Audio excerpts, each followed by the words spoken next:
अनपढ़ जाट पढ़ा जैसा, पढ़ा जाट खुदा जैसा। ये घटना सन 1270 से 1280 के बीच की है। दिल्ली में बादशाह बलबन का राज था। उसके दरबार में एक अमीर दरबारी था जिसके 3 बेटे थे। उसके पास 19 घोड़े भी थे। मरने से पहले वो वसीयत लिख गया कि इन घोड़ों का आधा हिस्सा बड़े बेटे को, चौथाई हिस्सा मंझले को और 5वां हिस्सा सबसे छोटे बेटे को बांट दिया जाए। बेटे उन 19 घोड़ों का इस तरह बंटवारा कर ही नहीं पाए और बादशाह के दरबार में इस समस्या को सुलझाने के लिए अपील करने लगे।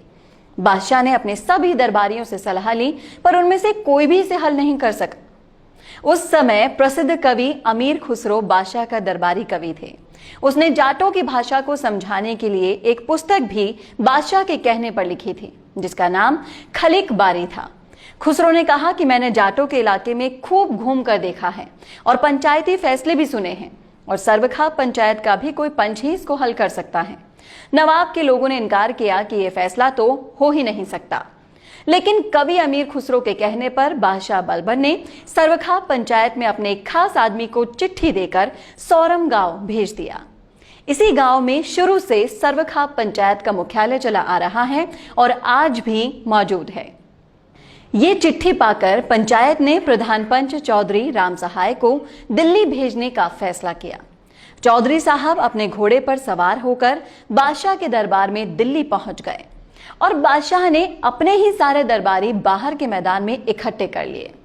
वहीं पर 19 घोड़ों को भी लाइन में लगवा दिया गया। चौधरी राम सहाय ने अपना परिचय देकर कहना शुरू किया, शायद इतना तो आपको पता ही होगा कि हमारे यहाँ राजा और प्रजा का संबंध बाप बेटे का होता है और प्रजा की संपत्ति पर राजा का भी हक होता है। इस नाते मैं जो अपने घोड़े साथ लाया हूं उस पर भी राजा का हक बनता है। इसलिए मैं ये अपना घोड़ा आपको भेंट करता हूं और इन 19 घोड़ों के साथ मिला देना चाहता हूं। इसके बाद मैं बंटवारे के बारे में अपना फैसला सुनाऊंगा। बादशाह बलबन ने इसकी इजाजत दे दी और चौधरी साहब ने अपना घोड़ा उन 19 घोड़ों वाली कतार के आखिर में बांध दिया। इस तरह कुल 20 घोड़े हो गए। अब चौधरी ने उन घोड़ों का बंटवारा इस तरह कर दिया, आधा हिस्सा यानी कि 10 घोड़े उस अमीर के बड़े बेटे को दे दिए, चौथाई हिस्सा यानी कि 5 घोड़े मंझले बेटे को दे दिए, 5वां हिस्सा यानी कि 4 घोड़े छोटे बेटे को दे दिए। इस प्रकार 19 घोड़ों का बंटवारा हो गया। 20वां घोड़ा चौधरी राम सहाय का ही था जो बच गया। बंटवारा करके चौधरी ने सबसे कहा, मेरा अपना घोड़ा तो बच ही गया है, इजाजत हो तो इसको मैं ले जाऊं। बादशाह ने हाँ कह दी और चौधरी साहब का बहुत सम्मान किया और बहुत सारी तारीफ की। चौधरी राम सहाय अपना घोड़ा लेकर अपने गांव सोरम की तरफ कूच करने ही वाले थे।